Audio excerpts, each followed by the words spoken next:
하나님의 뜻으로 그리스도 예수의 사도가 된 나 바울이 에베소에 사는 그리스도 예수를 믿는 성도들에게 이 편지를 씁니다. 우리 아버지 하나님과 주 예수 그리스도께서 내려주시는 은혜와 평화가 여러분에게 있기를 빕니다. 아멘. 기도합니다. 할렐루야. 주님 감사합니다. 오늘 우리가 살아가는 이 시대는 너무도 흑암 가운데, 영적으로 혼란한 가운데 있습니다. 하나님, 우리 주님의 교회가 이 땅에서 빛을 잃어버리고 소금의 역할을 감당해야 하는데 맛도 잃어버리고 이 세상에 우리 주님이 예고하신 대로 사람들의 발에 짓밟히고 있는 참담한 현실을 우리가 목도하고 있습니다. 하나님, 그렇게 된 이유가 우리가 교회에 대한 교훈을 놓쳐버린 까닭이라고 이 종은 믿습니다. 하나님, 다시금 성경을 통하여 주님이 그토록 세우기를 원하셨던 하나님의 나라가 다름 아닌 교회 공동체인 것을 발견하게 하시고, 하나님, 예수님의 사도들이 그토록 이 땅 가운데 교회를 세우기 위하여 성령의 강권하심을 따라, 성령의 도우심을 따라 성령의 도구가 되어서 이 땅에 세웠던 그 온전한 교회들이 오늘날은 하나님 그저 우리 인간들의 개인적인 욕심을 이루기 위한 수단에 전락하고 있는 것을 발견합니다. 다시 한번 하나님의 말씀으로 교회가 어떤 것인지, 교회의 진가를 발견하게 하시고 교회의 본질을 회복하게 하시고 말씀이 가르치고 있는 온전한 교회를 세우는 일에 우리의 남은 생애를 헌신할 수 있도록, 하나님, 우리의 살아가는 목적이 될 수 있도록 하나님, 교회가 우리의 영혼과 마음 가운데 아로 새겨지는 시간 되게 도와 주옵소서. 전폭을 주님의 말씀을 의지합니다. 성령님 말씀을 따라 우리를 온전케 하여 주옵소서. 감사를 드리옵고 예수님 이름으로 축복하며 기도합니다. 아멘. 우리 함께 에베소서 말씀을 나누면서 하나님의 크신 은혜를 경험하는 시간이 되시기를 바랍니다. 아멘. 사랑하는 참믿음 성도 여러분, 우리가 진리를 통해서, 진리 안에서 참된 복을 누리게 되는 것이 성도에게 주어진 특권이라고 합니다. 이 세상에서는 진리를 통해서 그렇게 하나님의 복을 누리는 것과는 좀 다르게 진리의 방법이 아닌 다른 루트로도 그렇게 사람들을 잠깐 동안 현혹시키기도 하고 흥분시키기도 하고, 그런 것들이 사이비, 이단 이런 부류 아니겠습니까? 자, 이것과 정말 성경에서 말씀하고 있는 것처럼 그렇게 하나님이 진리라고 하는 것을 통해서, 오직 그 진리를 통해서 우리에게 주시는 참된 복을 우리가 어떻게 분별을 할 수가 있을까요? 여러분, 그 요한복음 먼저 8장 32절 말씀에 그 진리에 대한 이 말씀을 주고 있습니다. 요한복음 8장 32절 다 같이 함께 봤습니다. 시작. 진리를 알지니 진리가 너희를 자유롭게 하리라. 아멘. 여러분, 이게 진리를 통해서, 진리를 알면 우리가 자유하게 된다라고 이야기합니다. 자, 우리가 그냥 좋은 말이네 하고 그냥 지나갈 수 있어요. 여러분, 이거 꼼꼼하게 따져봐야 됩니다. 여러분, 자유가 뭡니까? 많은 사람들이 자유에 대해서 이런저런 정의들을 해요. 근데 우리가 쉽게 생각하면 자유라고 하는 것은 뭐냐? 내가 하고 싶은 걸 하고 하기 싫은 걸 하지 않을 수 있는 것, 이게 자유겠지요. 그것이 우리가 살아가면서 어떤 것들을 결정할 때 내가 좋은데 선택을 하지 못해, 이건 자유가 아닙니다. 내가 싫은데 억지로 그걸 강요당해서 해야 돼, 이것도 역시 자유가 아니겠지요. 그런가 하면 또 내가 가고 싶은 데를 갈 수 있는 자유, 여행의 자유 같은 거죠. 그렇게 해서 이제 어떤 장소를 이동하는데 제한을 받지 않는, 그래서 내가 가고 싶은데 내가 마음이 끌리는 대로 막 갈 수 있는 거, 이거 자유겠고, 그리고 내가 머물 수 있을 만큼 머물 수 있는 것, 이것은 이제 주거의 자유, 이렇게도 얘기하는데, 어쨌건 쉽게 얘기하면 내 마음대로 내 하고 싶은 대로 하고 사는 것, 그게 자유고, 내 마음대로 내가 하고 싶은 게 많은데 그것들이 여러 가지 이유와 또 여러 가지 상황에 의해서 제한을 받는 것, 이거 부자유 아닌가? 이런 생각을 해요. 여러분, 이게 세상에서 사람들이 생각하는 자유입니다. 우리가 성경이 말씀하고 있는 자유는 그것과 좀 달라요. 우리가 우리식으로 우리가 갖고 있는 개념의 자유를 가지고 이 말씀에 접근을 하면 이게 무슨 말인지 잘 못 알아들을 수밖에 없게 되는 거죠. 여러분, 성경에서는 먼저 이 자유에 대해서 우리가 알려고 하면 어떻게 해야 되냐면, 지금까지 현재 인류가 살아 있었던 그 배경이 어떤 건가, 성경은 그걸 어떻게 보는가, 이걸 알아야 됩니다. 여러분, 성경에서는 이 세상 사람들이 죄의 종으로, 세상의 종으로 어둠의 정세와 권세자들의 이 악한 영들에 의해서 지금 이렇게 자유가 억압된 채로 지배, 속박을 당하고 있다, 이렇게 보고 있는 게 성경이 세계를 보는 관점이다라고 하는 것이죠. 그래서 그 세상을 지배하는 것들이 어떤 건가 하면, 그 통치자들, 권세들, 이 어둠의 세상 주관자들, 하늘에 있는 악의 영들, 이런 것들이 모든 인류의 사람들을 다 지배를 하고 살고 있었다. 이것이 성경이 판단하고 있는 이 세상의 삶이다 라고 하는 것입니다. 에베소서 6장 12절 보겠습니다. 에베소서 6장 12절입니다. 시작. 우리의 씨름은 혈과 육을 상대하는 것이 아니요 통치자들과 권세들과 이 어둠의 세상 주관자들과 하늘에 있는 악의 영들을 상대하니라. 아멘. 자, 그렇게 어떤 거에 의해서 우리가 지배를 받으면서 살고 있다, 이렇게 살고 있다라고 하는데, 그 가장 원초적인 무엇이 그럼 우리를 지배하고 있는가? 그게 바로 죄다라고 하는 것입니다. 여러분, 우리는 또 일반적으로 흔히 죄 그러면 규정이나 규범을 어긴 걸 죄라고 생각하잖아요. 이렇게 하면 안 돼 라고 규정이 있는데, 그런 법규가 있는데, 우리가 뭐 실수를 했든 아니면 고의든 그걸 어겨, 그럼 우리가 죄를 지었다라고 생각해요. 여러분, 이 개념을 가지고 또 성경에 들어가서 죄에 대해서 나열하고 있는, 묘사하고 있는 단어들과 맞춰보려고 하면 이게 또 틀린단 말입니다. 여러분, 죄는 어떤 건가 하면 지배를 하고 있다라고 하는 거예요. 죄는 세력입니다. 그러니까 이 죄의 지배라고 하는 어떤 것이 있는데, 그것은 마치 중력처럼, 그래서 우리가 아무리 그 중력 바깥으로 벗어나려고 해도 아무리 힘쓰고 애써도 못 벗어나잖아요. 그래서 우리가 아무리 힘차게 돌을 하늘 꼭대기에다 던져도 이게 막 올라가다가 결국 중력에 의해서 끌어내림을 당하는 거지요. 여러분, 더 심각한 건 그런 그 천체 물리학 공부를 하다 보면 블랙홀이라고 하는 게 있어요. 그럼 거기서는 심지어 빛조차도 빠져나갈 수 없는, 이게 블랙홀이잖아요. 그러니까 거기서 아무것도 빠져나갈 수 없는데, 죄의 지배, 죄의 세력이라고 하는 건 마치 블랙홀, 아니 그거보다 더 가공할 만한 그런 세력을 가지고 있다, 그런 파워가 있다라고 보는 게 성경의 죄입니다. 죄는 우리가 뭘 어기거나 하지 말라고 했는데 그걸 저지르거나 이런 어떤 개념이 아니라 지배의 개념이다라고 하는 거예요. 여러분, 애초에 우리는 하나님의 다스림 안에 있었어요. 여러분, 그것이 창세기 3장에서 얘기하고 있는 에덴 동산의 광경 아닙니까? 창세기 2장과 3장에 보면 하나님이 에덴의 동산을 만드시고 거기에 아담을 만드신 아담, 첫사람을 거기에다가 살게 하셨어요. 그런데 혼자 사는 걸 보시니까 안 좋다. 그래서 하나님이 그 갈비뼈를 뽑아서 여자를 만들어서 그 에덴 동산에서 살게 만들었죠. 여러분, 이것은 뭔가 하나님의 은혜의 지배, 하나님의 사랑하시는 그 하나님 안에서 우리 인간들은 하나님의 지배 안에서만 살 수 있는 그런 존재였다라고 하는 거예요. 예를 들면 금붕어가 물 안에서, 물의 지배 안에서 있어야 살 수 있잖아요. 그죠? 근데 금붕어가 난 물이 너무 싫어. 왜 얘가 나를 구속하지? 나는 이제 물을 벗어나서 자유하고 싶어. 그리고 물을 벗어나서 무트로 나오는 순간 물고기는 그냥 죽는 거지요. 그럼 똑같은 거예요. 우리 인간은 하나님의 은혜라고 하는, 하나님의 다스림이라고 하는 그것이 물고기에게 물과 똑같이 우리에게도 똑같은 겁니다.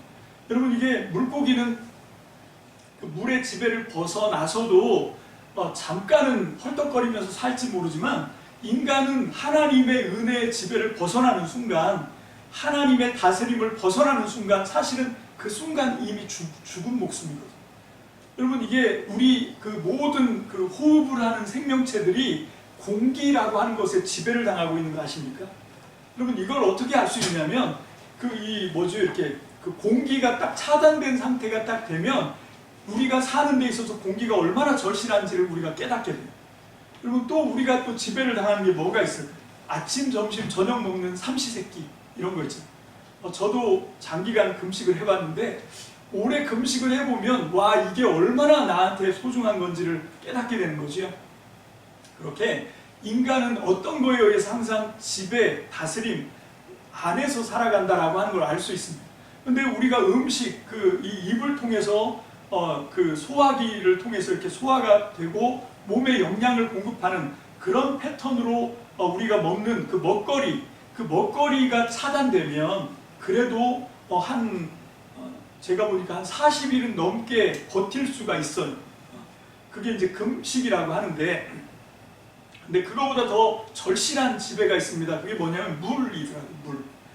물까지 딱 끊어버리면, 물을 못 먹게 하면 이게 사람에 따라서 다소 차이가 있겠지만 한 10일에서 14일이면 절명을 하게 된다 그럽니다.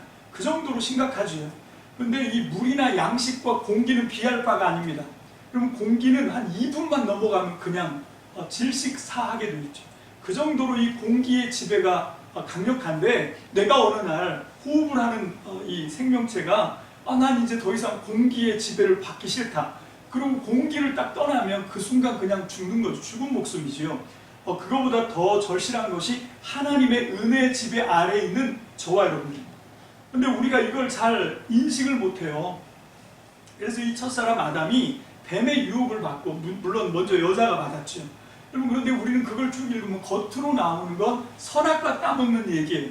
근데 그거는 현상에 불과합니다. 선악과를 먹고 안 먹고 그게 중요한 게 아니라 그 행위가 묘사하고 있는 게 뭔가 하면 하나님의 지배를 싫어서 벗어나는 행위예요.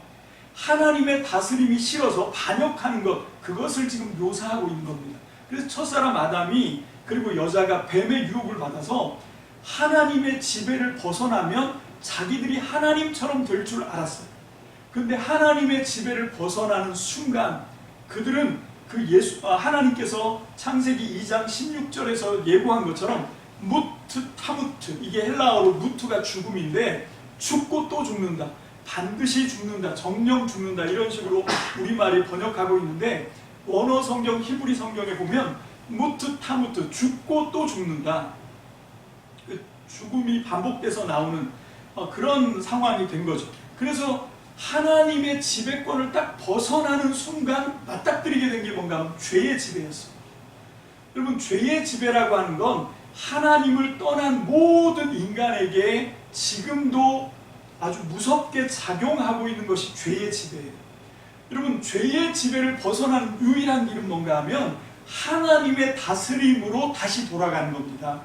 여러분, 그 다시 돌아갈 수 있는 은혜의 문을 누가 열으셨냐면, 다시 하나님께 돌아갈 수 있는 길을 누가 열으셨냐면, 인간은 아무리 애쓰고 힘써도 한번 추방당한 에덴 동산으로 회복될 수가 없어요.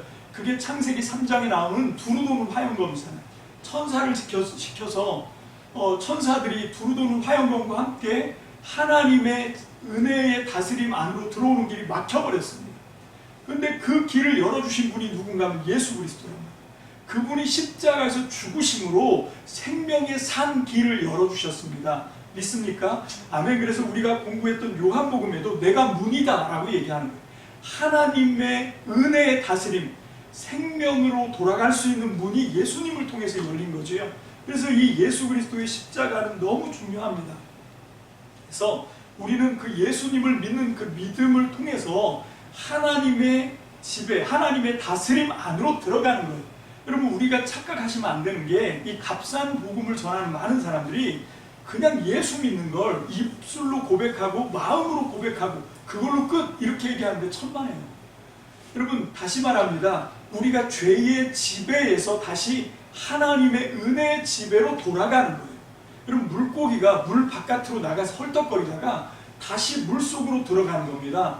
여러분, 공기가 차단돼서 이제 질식해 가던 사람에게 다시 산소를 주입시켜 주는 거죠. 여러분, 이것이 예수님을 믿는 겁니다. 다시 물의 지배를 철저하게 받고 공기의 그런 그 지배권 안에 들어가는 것처럼 하나님의 다스림 안으로 들어가는 거, 이게 예수 믿는 거지. 그냥 마음으로 믿고 입술로 고백하고 그리고 사는 건 여전히 내 마음대로 살고, 여러분 그거는 예수 믿는 게 아닙니다. 여러분 우리는 그러면 하나님의 지배를 어떻게 받는가? 두 가지입니다. 하나는 말씀이고요, 또 하나는 성령입니다. 여러분 말씀과 성령의 다스림을 받는 것이 예수 믿는 거예요.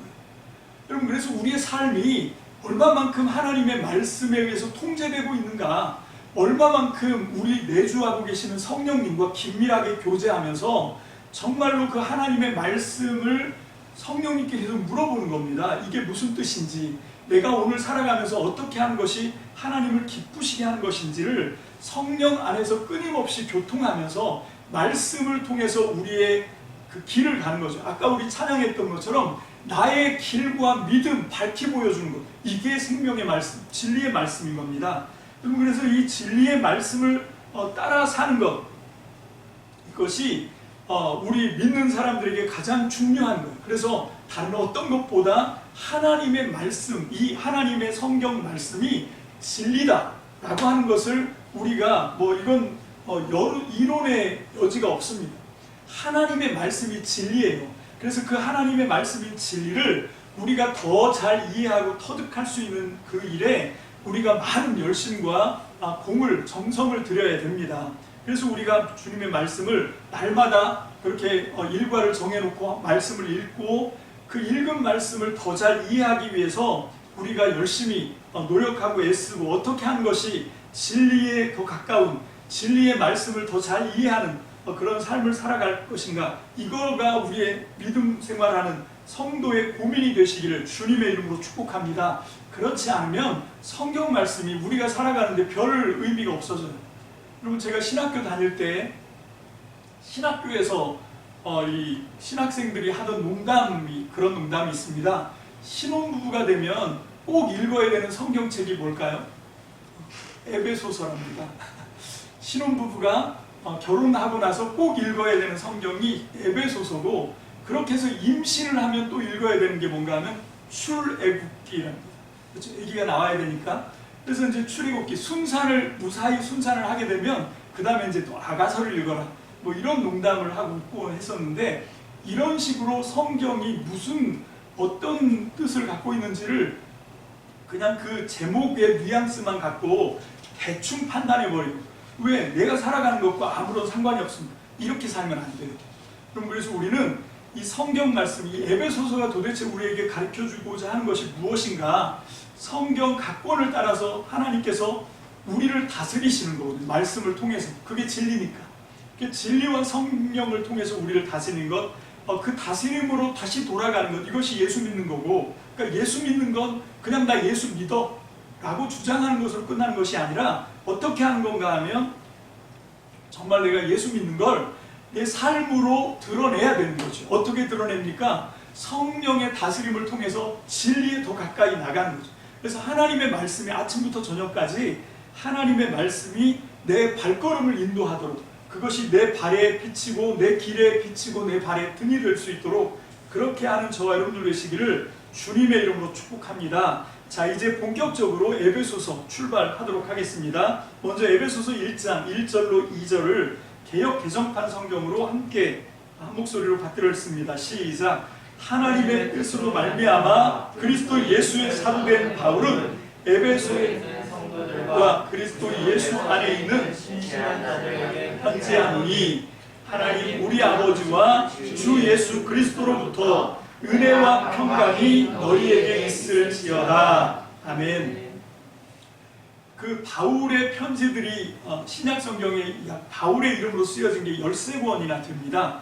그 13권의 편지들에 보면 그 앞머리에 편지는 항상 누가 편지를 쓰는지, 발신자, 그리고 이 편지는 누구에게 보내는 편지인지, 수신자, 그리고 안부하는 인사, 이렇게가 이제 그 당시 2000년 전 그 헬라 문화권에 있던 사람들, 그리스 문화권에 있던 사람들이 보내는 편지의 정형이었습니다. 편지 형식이 그렇게 쓰여지고 있어요. 발신자, 수신자, 축복 인사, 그리고 못말, 무슨 얘기하고 싶은지가 딱 들어가고, 맨 마지막에 또 문안 인사, 이렇게 하면 이제 헬라식 그리스식 편지 정형이 되는 건데, 바울의 13권의 서신은 다 그렇게 그 당시 지금부터 2000년 전 그리스 헬라식의 편지 형식을 따라서 쓰여지고 있어요. 에베소서도 마찬가지입니다.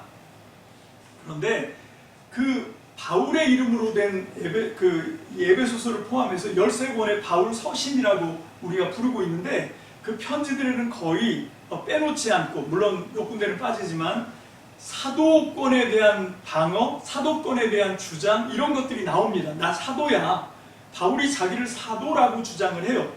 그런데 오늘 여기 그 에베소서에 있는 말씀들을 잘 읽어보면 왜 그런가 하면, 이 바울을 반대하는 반대파 사람들이 바울을 사도가 아니다 라고 얘기해요. 근데 그 반대하는 사람들이 바울을 사도가 아니다라고 주장하는 건 근거가 있습니다. 타당한 증거가 있어요. 뭔가 하면, 사도가 되려면, 사도라고 하는 건 아포스톨로스라고 하는 말인데 보냄을 받았다라고 하는 뜻이에요. 그러니까 예수님이 세상으로, 내가 세상에게 하고 싶은 일이 있고 말씀이 있어, 전하고 싶은 말이 있어, 이거를 세상 사람들한테 전해줘 해서 가는 게 사도예요. 심부름꾼 얘기를 하는 겁니다. 그래서 예수님으로부터 위임을 받아서 세상 사람들에게 나가서 예수님이 하고자 하는 말을 대신 전달해주고, 예수님이 하시려고 하는 일을 대신해주고, 이게 사도거든요. 아포스톨로스. 그런데 문제는 뭔가 하면, 사도 바울이 생전에 예수님을 한 번도 본 적이 없다는 거예요. 아니, 한 번이라도 만나야 예수님이 부탁을 하고, 그 부탁을 받아서 내가 예수님께 이런 위임을 받았어, 이렇게 가는 거 아닙니까? 근데 살아생전에 한 번도 만난 적이 없어요. 근데 왜 지가 사도래? 그런 식인 거예요. 반대하는 사람들이. 그러니까 타당한 거지요. 근데 바울은 자기가 사도다라고 얘기할 때 요즘 유행하는 말로 그 반지성주의자처럼 무식하게, 아이 뭐 따지지 마, 그냥 나 사도야, 이렇게 우기는 사람은 아니었어요. 여러분, 사도 바울도 뭐라고 얘기하냐면, 인간적으로 볼 때 난 사도 될 자격이 없어. 왜? 살아생전에 주님을 본 적이 없거든. 인간적인 그런 관점에서 보면 나는 사도가 아니야. 그런데 내가 사도가 된 건 하나님의 뜻이야. 내가 자격이 있어서, 내가 무슨 공로가 있어서, 내가 무슨 생전에 예수님을 만나서 내가 사도가 된 게 아니라, 이건 전적으로 그냥 하나님이 강권적으로 나를, 사도가 될 수 없는 자를 사도의 위치에다가 갖다 놓으셨어. 그게 다메섹에서의 체험이에요. 부활하신 주님을 내가 만났다라고 얘기하는 거죠. 그거는 인간적인 삶에서는 경험할 수 없는 거죠. 오직 하나님의 강권적인 개입이 아니면 있을 수 없습니다. 근데 왜 하나님이 그렇게 하셨냐면, 나를 통해서 이방인들에게 복음을 전하라고, 이방 사람들의 사도로 나를 특별히 세우신 거야. 그래서 나는 사도야 라고 이 바울이 자기의 사도권 방어 논쟁을 그런 식으로 펼쳐가고 있어요.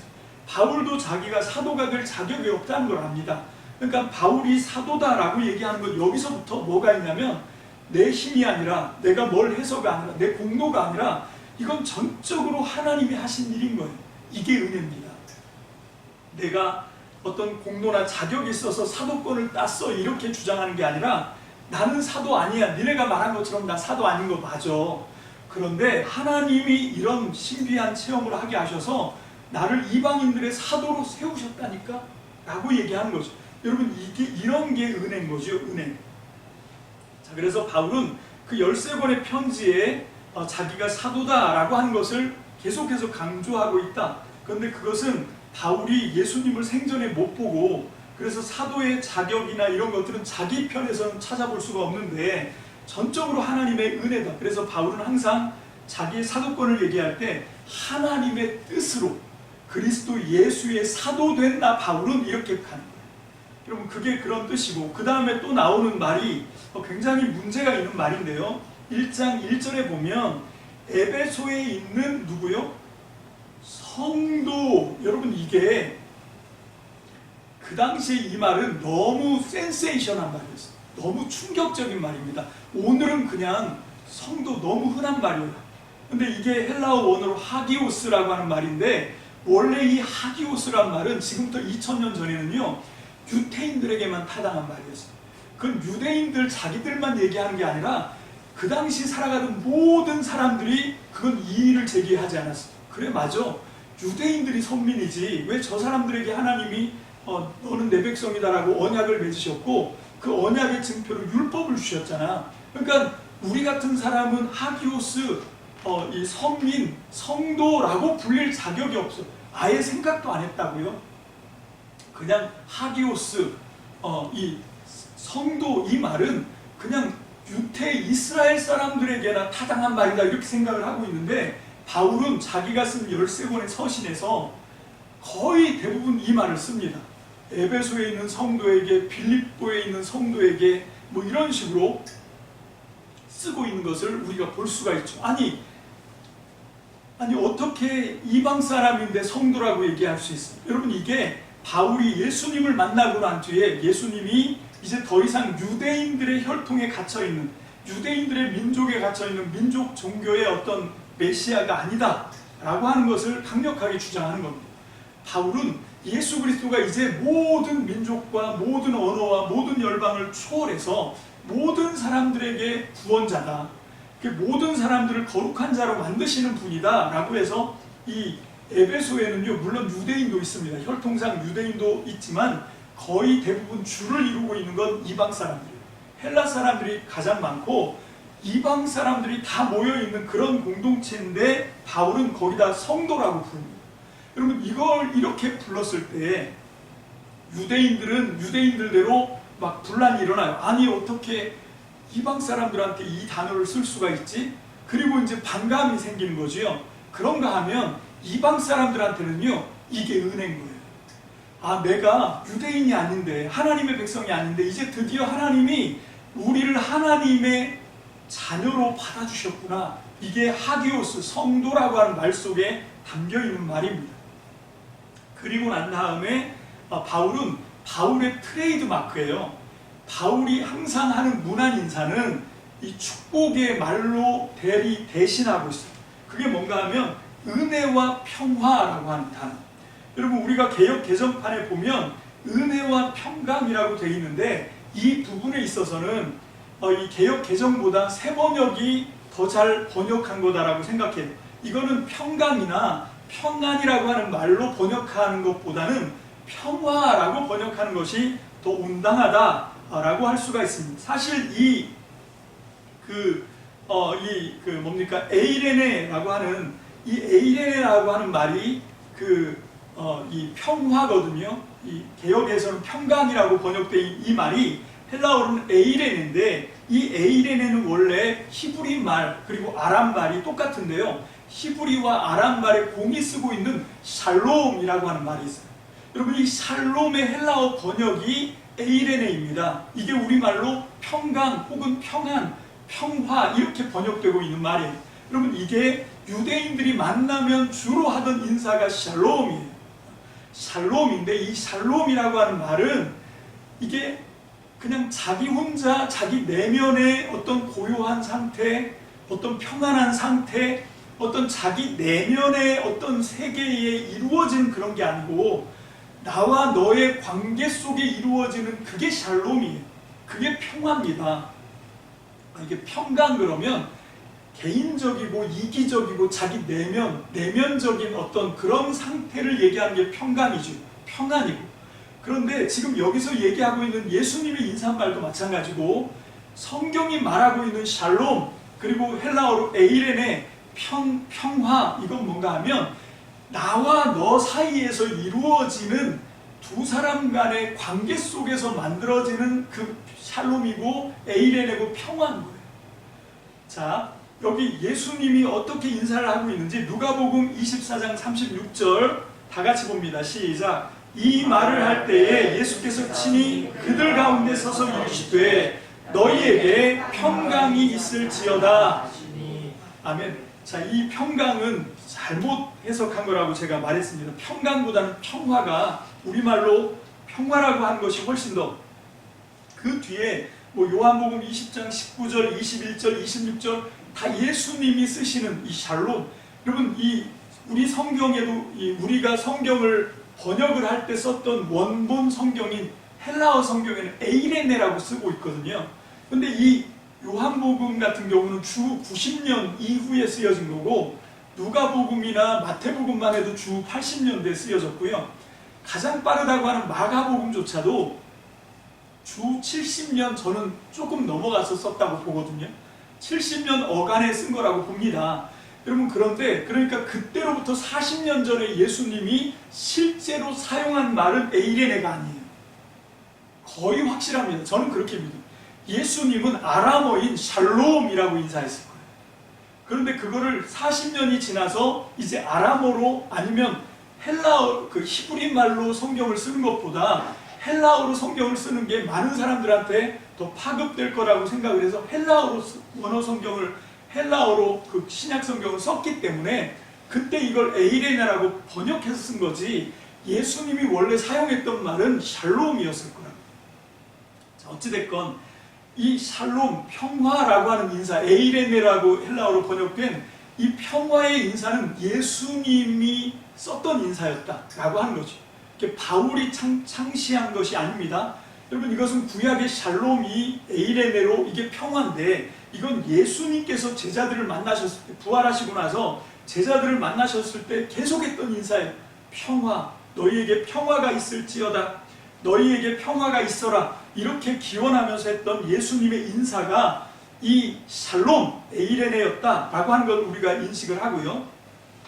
그리고 나서 이제 제가 그 사도 바울이 썼던 13권의 그 책들에 나오는 그 바울의 트레이드 마크인 문안 인사, 은혜와 평강, 이 은혜는 카리스입니다. 카리스. 그래서 이 카리스와 에이레네로 이어진, 순서도 안 바뀌어요. 항상 이 에이레네가 앞에 오는 경우가 없습니다. 늘 카리스가 먼저 나오고 그 다음에 에이레네가 나중에 나오거든요. 여러분, 이 은혜가 카리스인데 이 은혜라고 하는 말을 우리가 종종 잘못 사용하고 있어요.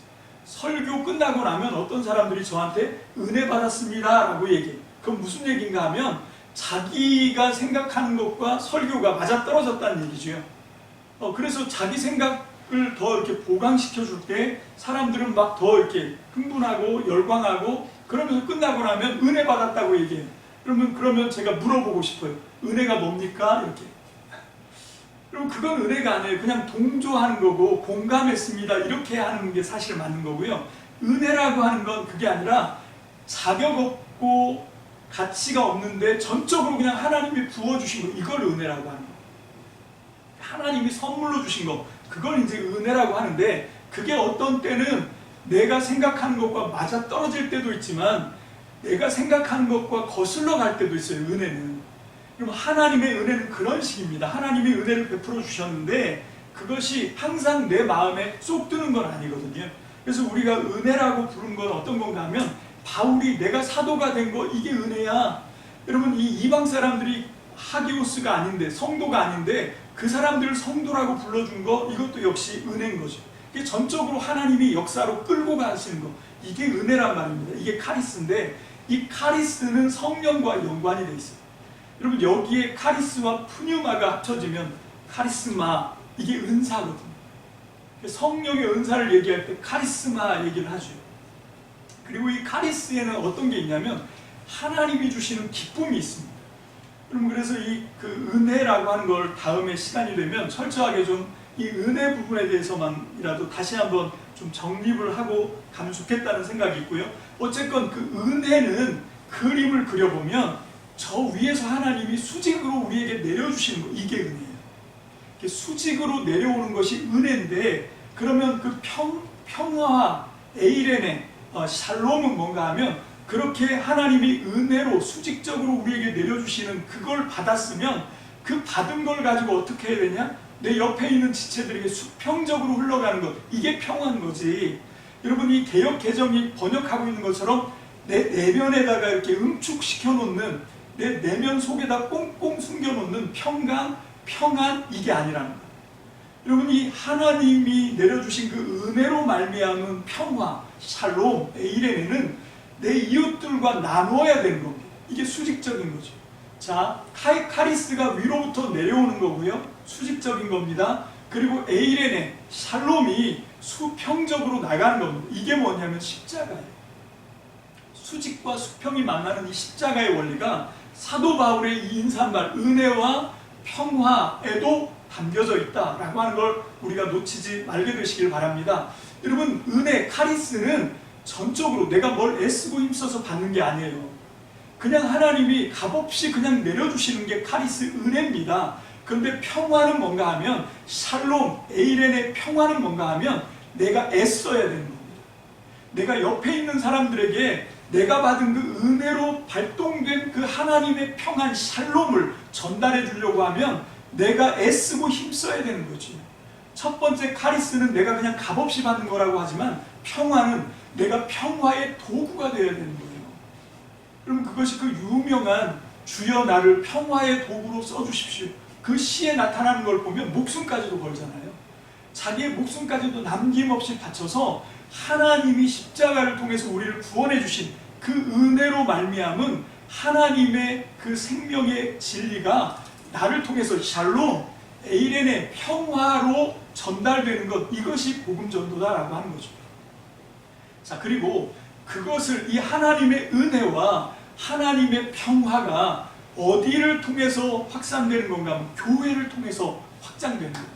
여러분, 교회는 하나님의 은혜를 받는 장소이기도 하고요, 또 그 하나님의 은혜로 발동된 하나님의 샬롬, 에이렌의 평화를 온 세상 알지 못하는 사람들에게 전파해야 되는 사명이 교회에게 주어지는 거예요. 그래서 우리는 이 교회 단위로, 이게 교회가 예수님의 몸이기 때문에, 그래서 그 몸의 단위로 해서 우리가 이것들을 펼쳐나가는 저와 여러분들 되시길 주의 이름으로 축복합니다. 아멘. 그 뒤에 나오는 로마서부터 시작해서 바울의 서신 13권, 에베소서는 빠져 있습니다. 13권에 나와 있는 이 그 인사말 속에 이 카리스, 에이렌의 이렇게 두 개, 은혜와 평화가 나오는 그 인사말이 있는 부분들을 제가 다 이렇게 골라놨어요. 여러분, 로마서 1장은 7절에 나옵니다. 왜냐하면 로마는 바울이 전에도 한번 얘기했지만 한 번도 가본 적이 없어요. 바울이 누군지를 몰라. 누군지 모르는데 덥석 은혜와 평화 이렇게 무난하기가 좀 그러니까 그 앞부분에 내가 누구냐면 하고 장황하게 설명을 하는 거지. 그리고 난 다음에 이제 7절에나 가서야 이 축복의 인사를 합니다. 이것이 이제 그 그리스 헬라식 편지에서 앞부분에 나오는 발신자, 수신자, 인사말, 이게 길어졌다는 것을 우리에게 보여주고 있는 거죠. 그리고 고린도전서, 후서, 고린도후서, 갈라디아서, 빌립보서, 데살로니가 전서, 그 다음에 데살로니가 후서, 골로새서, 에베소서, 요게 또 한 세트입니다. 자, 잘 보세요. 앞에 로마서, 고린도전서, 고린도후서, 갈라디아서, 빌립보서, 데살로니가 전서, 빌레몬서까지 7권. 이 7권이 한 세트고요. 그 뒤에 에베소서, 데살로니가 후서, 골로새서가 두 번째 세트고, 그리고 세 번째가 디모데전서, 디모데후서, 디도서가 세 번째 세트입니다. 나중에 우리가 바울 서신 전체를 한번 제가 공부를 할 건데 그때 살펴보겠지만, 여러분, 이사야서 얘기하면 제1 이사야, 제2 이사야, 제3 이사야 이렇게 구분해서 보통 나눠 보거든요. 왜냐하면 시기가 다 틀려요. 그래서 이 이사야가 66장까지가 있는데 1장부터 40장까지가 제1 이사야고, 41장부터 56장까지가 제2 이사야라고 얘기하고, 그리고 57장부터 66장까지를 제3 이사야서라고 얘기하거든요. 그렇게 이제 구분하는 것처럼 바울 서신도 요즘 신학계에서는 이렇게 제1 바울 서신, 2 바울 서신, 3 바울 서신 이렇게 나눕니다. 그러니까 앞에 있는 7권은 바울이 쓴 게 너무 확실해.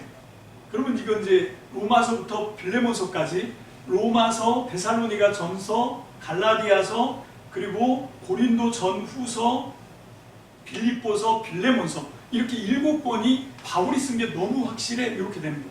그 다음에 에베소, 골로새, 데살로니가 후서는 바울의 이름은 들어가 있는데 이게 진짜 바울이 쓴 건가 논란이 좀 있는 거예요. 같은 시대입니다. 근데 디모데 전서, 후서, 디도서는 시기가 좀 뒤에, 바울이 죽고 난 뒤에 있는 상황을 쓴 거다, 뭐 이렇게 학자들이 추론하거든요. 그래서 제3 이사야 이렇게 구분을 하고 있습니다.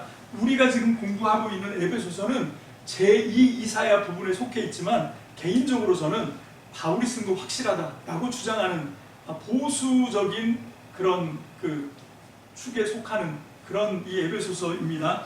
자, 제가 이렇게 이제 구분해서 이렇게 정해 놓았지만 여기에 보면 다 은혜와 평화가 또 나와요. 자, 오늘 이제 말씀을 정리합니다. 은혜와 평화, 이건 우리에게도 너무 중요한, 여러분, 은혜는 수직적으로 하나님이 값없이 그냥 주시는 겁니다. 여러분, 이것이 은혜예요. 그렇게 하나님이 우리의 하나님이 되시고 우리를 구원하시고 또 뭡니까? 우리의 모든 형편과 처지에도 불구하고 우리를 마침내 거룩한 성도가 되게 하겠다고 하나님이 작심하시고 우리에게 오신 거예요. 그것이 하나님의 구원입니다. 이게 모두가 다 은혜죠. 여기서 끝나는 게 아닙니다. 이제 그 하나님의 은혜를 받은 우리가 어떻게 해야 합니까? 수평적으로 아직 이 은혜를 알지 못하고 아직 하나님의 평화, 하나님의 나라에 속해 있지 않은 사람들에게 우리가 저들에게도 하나님의 나라, 샬롬, 하나님의 평화가 전달될 수 있도록 우리가 애쓰고 힘써서 전도도 하고 구제도 하고 섬기기도 하고 선행도 하고 해서 그들도 하나님의 은혜 안에 사로잡힐 수 있도록, 그들도 하나님의 구원의 백성이 될 수 있도록 그렇게 하는 것이 바울이 매일매일 그 편지를 쓰면서 항상 빼먹지 않고 썼던 은혜와 평화라고 하는 그 말 속에 담겨있는 본뜻이다.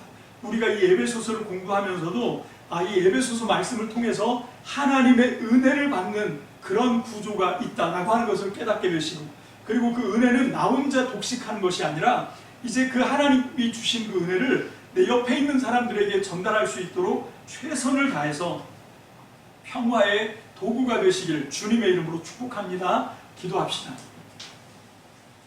할렐루야. 주님 감사합니다. 에베소서뿐만 아니라 바울이 썼던 바울 서신에 나오는 그냥 살짝 지나갈 수도 있는 그 인사말 속에, 그 속에서도 사도 바울은 깊은 신학적인 의미를 담아서 인사하고 있다는 것을 우리가 배웠습니다.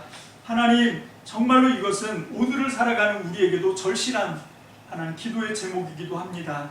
하나님, 먼저 내 영혼에 한없는 은혜를 부어 주옵소서. 하나님, 주님께서 우리에게 베풀어 주신 구원의 기억을 너무나도 쉽게 까먹는 우리의 기억력입니다. 그래서 너무도 쉽게 메말라 버리고 너무도 쉽게 다시 원망 불평하던 자리로 돌아갔던 우리가 손가락질하는 구약의 출애굽기에 나오는 그 이스라엘 백성이 다름 아닌 우리의 모습인 것을 깨닫습니다. 하나님, 우리에게 한없는 은혜를 부어주셨으니 감사하지만 오늘도 우리에게 하나님의 은혜가 필요합니다. 주님, 우리에게 날마다 공급하시는 주님의 은혜의 통로가 막히지 않게 하시고 마르지 않게 하시고 날마다 은혜의 샘을 통하여 우리의 영혼이 흡족하도록 하나님 은혜의 샘물을 길어올리는 하나님 도구가 우리에게 주어지게 도와 주옵소서. 값없이 부어주시는 그 은혜가 성령의 역사하심을 통하여 우리에게 강같이 흘러넘치기를 간절히 원합니다. 하나님, 그렇게 받은 그 은혜가 이제 우리에게서 멈추어 있지 않게 하시고 우리에게서 그냥 갇혀 있지 않게 하시고 하나님, 이 은혜로 발동된 하나님의 나라 샬롬, 하나님의 나라 평화가 하나님 우리 참믿음교회 교회 공동체를 통하여 우리 성도들의 헌신과 애씀을 통하여 하나님을 알지 못하고 복음을 아직 눈뜨지 못한 사람들에게도 하나님, 이 하나님의 진리와 생명이 하나님 평화로 뻗어나갈 수 있도록, 그래서 마침내 이 세상과 우리가 온전한 하나님의 나라 샬롬 평화를 만들어낼 수 있도록 애쓰고 힘쓰는 저와 우리 참믿음 성도들이 다 되게 축복하여 주옵소서. 감사를 드립니다. 축복합니다. 예수님의 이름으로 감사하며 기도합니다. 아멘.